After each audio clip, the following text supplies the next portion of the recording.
Nonviolent Communication, A Language of Life, by Marshall B. Rosenberg. Introduction. In a crowded mosque, in a refugee camp in Bethlehem, a man is speaking to a room of 170 Palestinian men. The air is thick with tension. He's an American, and at this time, that alone is enough to make him a target. Suddenly, a commotion ripples through the crowd. Whispers turn to murmurs. His translator leans in, his face tight. They're saying you are an American. Before the warning can fully register, a man leaps to his feet. He points a finger directly at the speaker and, at the top of his lungs, screams a single word: murderer. Instantly, the room erupts. A dozen other voices join the chorus: assassin, child killer, murderer. The speaker is Marshall Rosenberg, and in this moment, with his life potentially on the line, he has a choice. He can defend himself, he can attack back, he can shrink in fear, or he can do something so radical, so profoundly different, that it has the power to stop violence in its tracks. What would you do? What words could possibly meet that level of rage and transform it into connection? The answer to that question is the secret we are going to unlock today. The book we're exploring, Nonviolent Communication, isn't just a book, it's a blueprint for a different way of being human. It has sold over 5 million copies and has been translated into more than 35 languages, because it addresses a fundamental human problem. We are taught to speak in a language of judgment, blame, and demand, when all we truly crave is understanding and connection. The author, Marshall Rosenberg, didn't learn these lessons in a peaceful library. He learned them in the crucible of conflict. Growing up in the middle of the violent 1943 Detroit race riots, hiding in his house for days, he asked himself two simple but profound questions. What leads people to be so violent? And what allows others, even in the most horrific circumstances, to remain compassionate? His search for the answers became his life's work, taking him from war-torn countries like Rwanda and Serbia to hostile boardrooms and broken families. And what he discovered was a simple, four-step process so powerful it feels like a secret language of the heart. My promise to you today is this: by the end of our time together, you will have this four-step key in your own hands. You will understand how to transform conflict into connection, how to hear the real message behind anyone's words, no matter how angry or hurtful they seem, and how to ask for what you want in a way that makes others want to give it to you. This isn't about being nice or suppressing your anger. It's about becoming more powerful, more honest, and more deeply connected than you ever thought possible. So, let's step back into that hostile room with Marshall Rosenberg and discover what happens next. Book summary. So, there he stands. Marshall Rosenberg, an American, surrounded by a crowd of men calling him a murderer.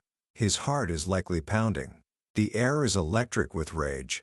But instead of defending himself, he does something extraordinary. He listens, not just to the words, but to the feeling behind the words. On his way into the camp, he had seen empty tear gas canisters on the ground, each one stamped with the words, "Made in USA." He knew the people here held deep anger toward his country for supplying weapons to Israel. He looks at the man who first shouted, and instead of saying, "I'm not a murderer," he takes a guess at the man's unmet need.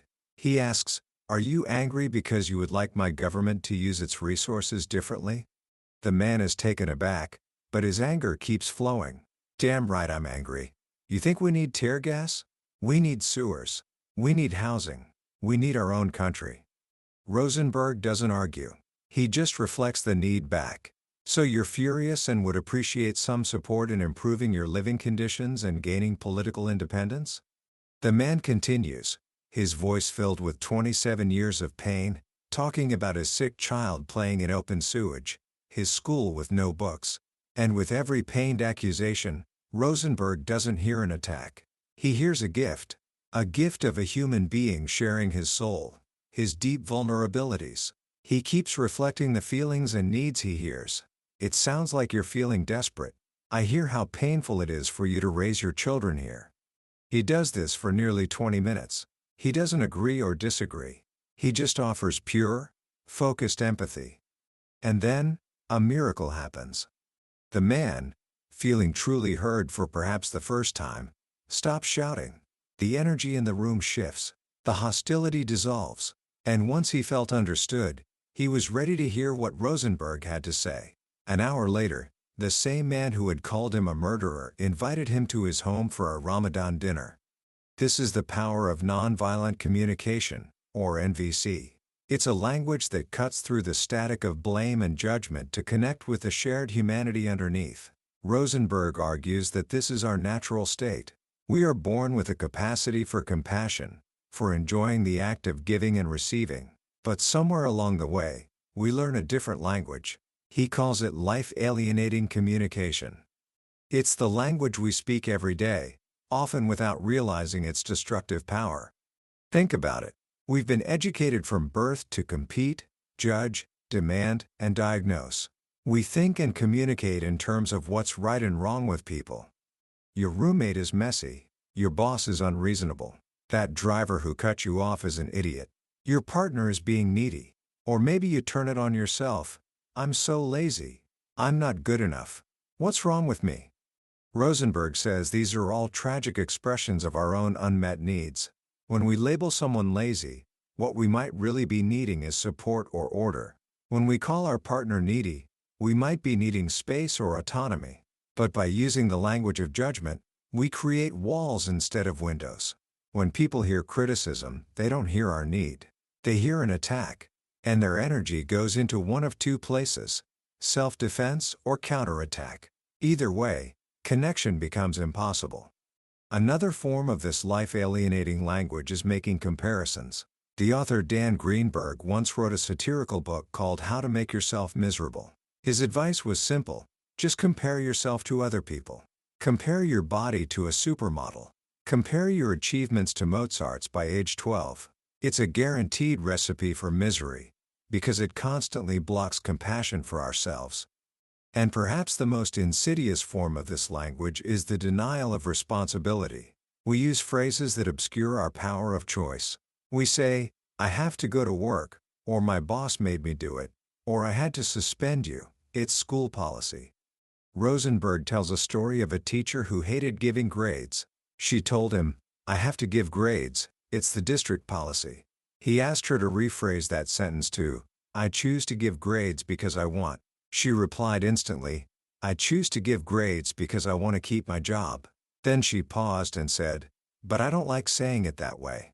It makes me feel so responsible for what I'm doing." "That's why I want you to say it that way," Rosenberg replied.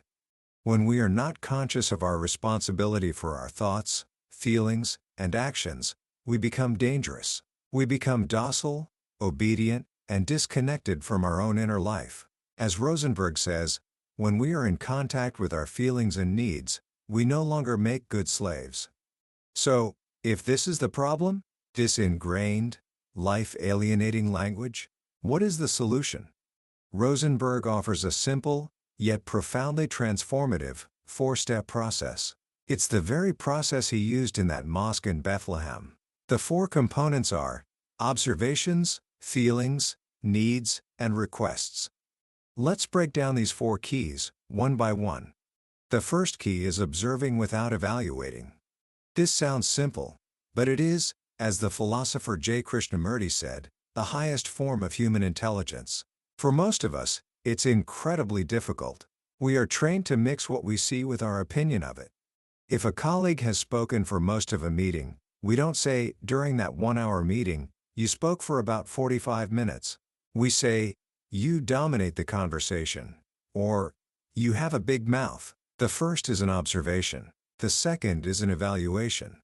When people hear an evaluation, they hear criticism. When they hear an observation, they hear a fact. It creates a shared reality from which you can both begin a conversation. Rosenberg gives an example from a school where the teachers were in conflict with their principal. He asked them, "What is the principal doing that conflicts with your needs?" The first teacher said, "He has a big mouth." That's an evaluation. The second said, "He talks too much." Also an evaluation. A third said, "He thinks only he has anything worth saying." That's not an observation. It's an inference about what someone else is thinking. After some work, they finally got to an observation. During faculty meetings, the principal often tells stories about his childhood, which results in the meetings running 20 minutes overtime. See the difference? You have a big mouth will only create defensiveness. But when our meetings run 20 minutes overtime, it conflicts with my need to get home to my family on time, opens the door for a real conversation. Words like always, never, or frequently are often disguised evaluations. You're always busy is an exaggeration and an evaluation. The last 3 times I've asked you to dinner, you said you were busy is an observation. This first step is about cleaning the lens, about seeing what is, without the fog of our own judgment. The second key is identifying and expressing feelings. This is the language of the heart. But for many of us, our emotional vocabulary is, as one psychoanalyst put it, as limited as the notes on a bugle call. We're taught to live in our heads, to value the right way to think, not the way we feel. Rosenberg shares how, when he was 9, he was hiding in a classroom because bullies were waiting for him. A teacher found him and told him to leave. When he explained he was afraid, she declared, "Big boys don't get frightened." We learn to suppress our feelings, to disconnect from our own inner world. And this has a heavy cost. He tells the story of a woman in a workshop who told her husband, "I feel like I'm married to a wall." Her husband, predictably, did a perfect imitation of a wall. He sat silent and immobile, confirming her image of him. What was she really feeling? She was feeling lonely. She was wanting more emotional contact. But by saying "I feel like I'm married to a wall," she was expressing a thought, an interpretation of his behavior, not a feeling. And it came across as a criticism, which only made him retreat further. A crucial distinction in NVC is learning to separate what we feel from what we think. A common trap is using the word feel followed by words like that, like, or as if. I feel that you don't love me is a thought about someone else's feelings. I feel like a failure is a thought, an assessment of yourself. I feel misunderstood is a thought about someone else's level of understanding. A true feeling in that situation might be, I feel sad, or I feel frustrated, or I feel anxious. Expressing our vulnerability by sharing our true feelings is one of the most powerful ways to create connection. It shows our humanness and invites the other person to connect with theirs. This leads us to the third, and perhaps most powerful key, taking responsibility for our feelings by connecting them to our needs. This is the heart of NVC. Rosenberg makes a radical claim. No one can make you feel anything. What others say or do may be the stimulus for our feelings, but it is never the cause. The cause of our feelings is our own needs. Let's unpack that. Imagine someone says to you, "You're the most self-centered person I've ever met." According to Rosenberg, you have 4 ways to receive this message. Option 1. Blame yourself. You take it personally and think, "Oh, I should have been more sensitive." This leads to feelings of guilt, shame, and depression. Option 2. Blame the other person. You attack back and say, "You have no right to say that. You're the one who's self-centered." This leads to anger. These first 2 options are the well-worn paths of life alienating communication. But there are 2 other paths. Option 3. Sense your own feelings and needs. You shine the light of consciousness inward. You might think, when I hear you say that, I feel hurt, because I have a need for my efforts to be recognized. Here, you connect your feeling hurt to your need recognition. You are taking responsibility for your feeling.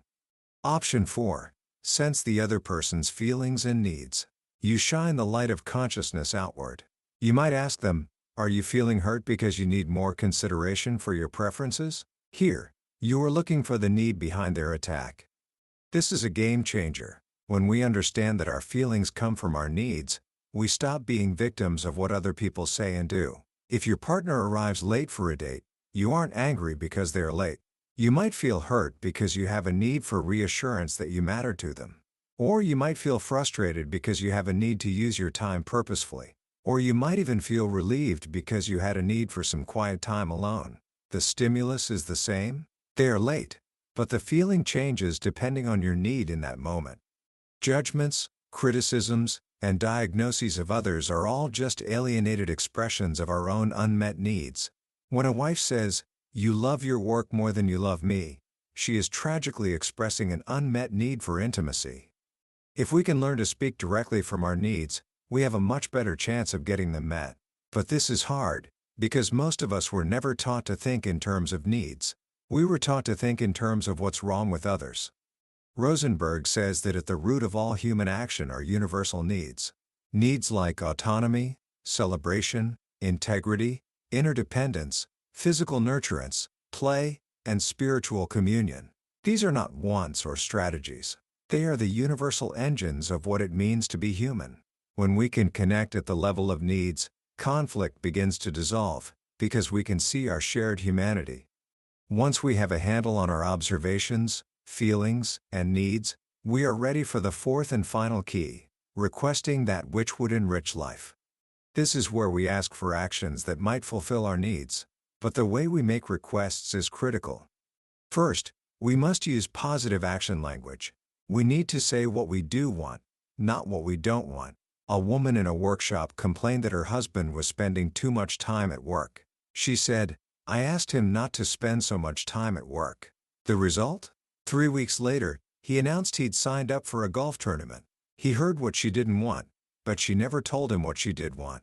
She later realized she should have said, "I would like you to spend at least one evening a week at home with the children and me." Second, our requests must be clear, specific, and about concrete actions. Vague requests like "I want you to be more responsible" or "I want you to respect me" are doomed to fail. What does responsibility look like in action? Does it mean taking out the trash without being asked? Does it mean doing your homework? The clearer we are, the more likely we are to get what we want. A woman in a workshop told her husband, "I want you to let me be me." What does that even mean? After some struggle, she was able to translate it into a concrete request. "I guess what I want is for you to smile and say that anything I do is okay." At least now they both knew what she was asking for, even if it was a bit unrealistic. This clarity often reveals what we're really asking for, both to the other person and to ourselves. Finally, and most importantly, we must learn the difference between a request and a demand. What's the difference? It's simple. A request is something the other person can say no to without fear of punishment or blame. With a demand, if the other person says no, they will be blamed or made to feel guilty. When people hear a demand, they see only two options: submission or rebellion. Neither one comes from the heart. How do you know if you've made a request or a demand? By how you react if the other person says no. If you respond with blame or a guilt trip, how typical of you to be so selfish. It was a demand. If you respond with empathy for the need that is preventing them from saying yes, "So, you're feeling worn out and needing some rest this evening?" It was a true request.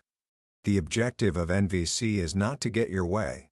It's to establish a relationship based on honesty and empathy, where everyone's needs can eventually be met. So we have the four components for expressing ourselves honestly: observations, feelings, needs, and requests. But NVC is a two-way street. The other half of the process is about hearing these same four things in others. This is the art of receiving empathically.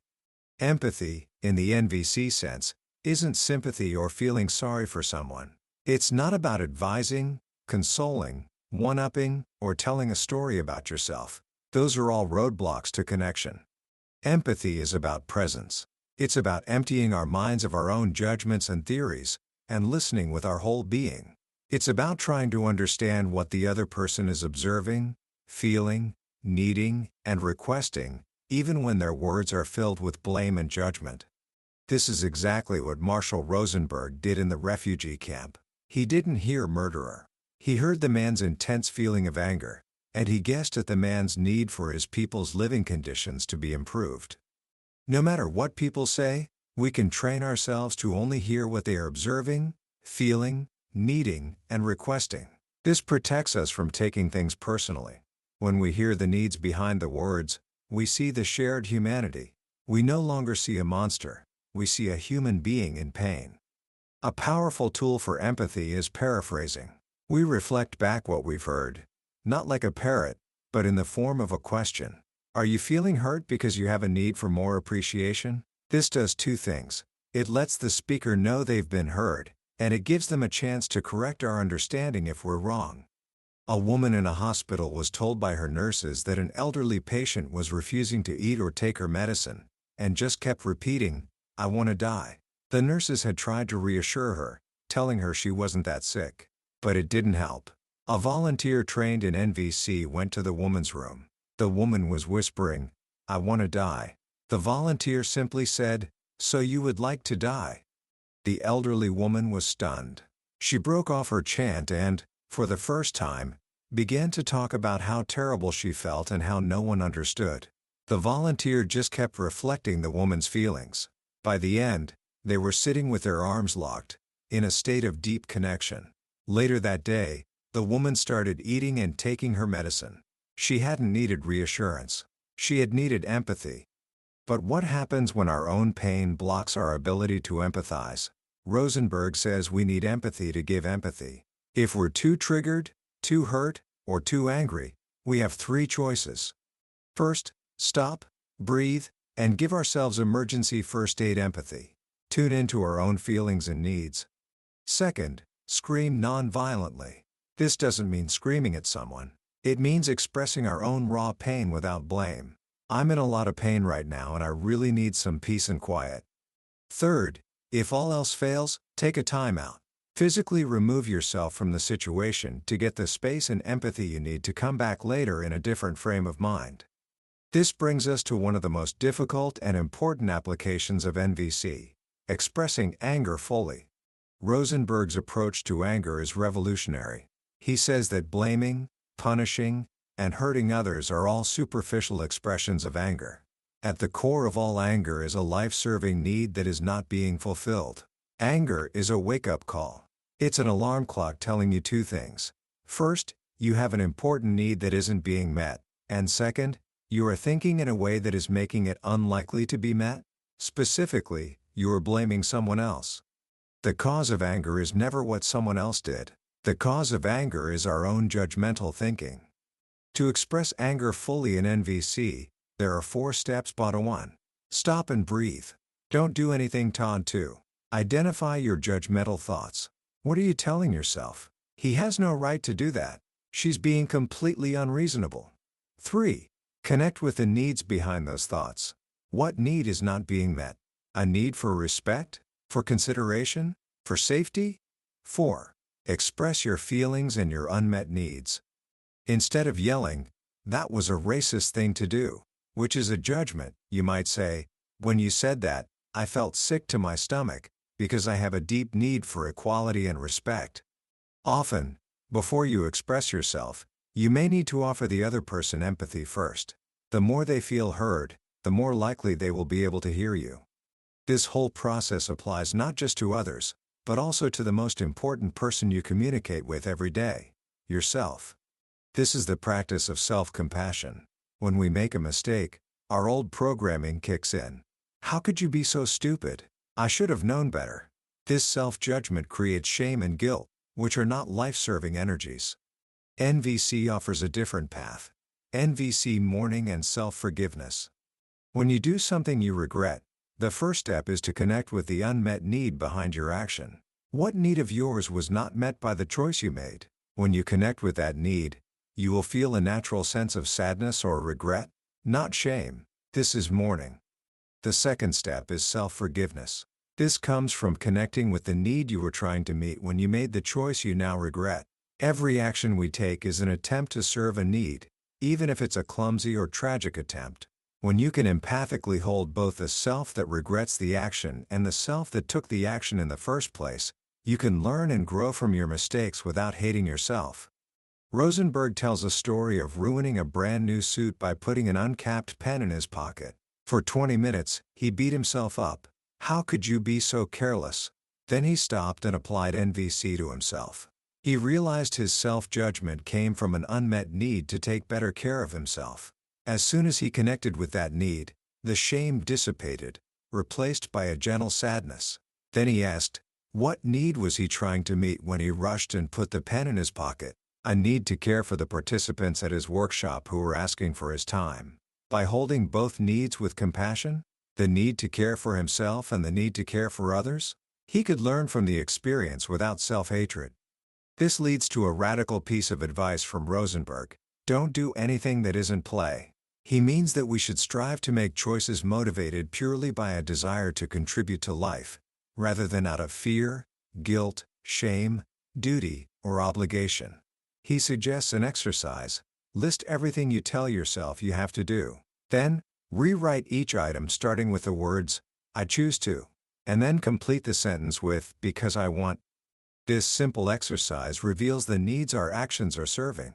Sometimes, we realize we are doing things for reasons we don't value, like seeking approval or avoiding punishment, and we might choose to stop. Other times, we reconnect with the deep, life-serving values behind our chores and obligations, and they are transformed from burdens into acts of play. Even hard work feels like play when we are connected to the why behind it. Ultimately, nonviolent communication is more than a technique. It's a state of consciousness. It's a commitment to keep our attention focused on a place where compassion can flourish. It's a practice of liberating ourselves from the cultural conditioning that leads to conflict, and returning to the simple, profound truth of our shared human needs. It's a language of life. Commentary. As we come to the end of our journey through nonviolent communication, it's worth pausing to reflect on what makes this book so enduringly powerful. In a world saturated with communication advice, tips for winning arguments, for persuading, for influencing, Marshall Rosenberg offers something radically different. He suggests that the goal of communication isn't to win, but to connect. The most profound lesson, for me, is the idea that all human actions are an attempt to meet a universal need. This is a seismic shift in perspective. It means that when someone is screaming at you, or criticizing you, or acting in a way that seems utterly irrational, they are not your enemy. They are a human being, just like you, with a deep, valid, and unmet need, and they are expressing it tragically. If you can learn to see past the static of their strategy and hear the song of their need, everything changes. Conflict becomes an opportunity for connection. An attack becomes a plea for understanding. This idea is not easy. It requires us to lay down our most cherished weapons, our right to be right, our judgments, and our blame. But what we get in return is infinitely more valuable. We get peace. We get understanding. We get relationships that are grounded in authenticity and mutual respect. In today's world, which often feels so fractured and polarized, this skill is not a luxury. It's a necessity. We are constantly being encouraged to label one another, to sort people into good and bad, us and them. NVC is a powerful antidote to this. It reminds us that behind every label, every political position, every angry tweet, there is a human being with needs for safety, respect, community, and meaning, the very same needs that we all share. So how can you begin to bring this practice into your life, right now? You don't have to be perfect. As Rosenberg would say, anything that is worth doing poorly. Here are a few simple places to start. First, for the next day, just try to separate observation from evaluation in one small interaction. When you're tempted to think, "My friend is being flaky," pause and reframe it as an observation. "My friend has rescheduled our meeting twice this week." Notice how that small shift changes your internal feeling. Second, the next time you feel a flash of anger, take one deep breath and ask yourself a simple question. What need of mine is not being met right now? You don't have to solve it. Just identifying the need is a powerful first step in transforming the anger into something more life-serving. And third, try expressing one genuine appreciation using the NVC formula. Find someone in your life and say, "When you describe a specific action they did, I felt so." Name your feeling, because my need for name the need that was met was fulfilled. For example, when you listened to me vent about my day without giving advice, I felt so relieved, because I really needed to feel heard and understood. Watch how this specific, heartfelt appreciation lands differently than a simple, "Thanks for listening." That was a summary of Nonviolent Communication, A Language of Life, by Marshall B. Rosenberg. We've explored the core ideas today, but a summary is like looking at a map of a beautiful country. The real adventure begins when you decide to travel there yourself.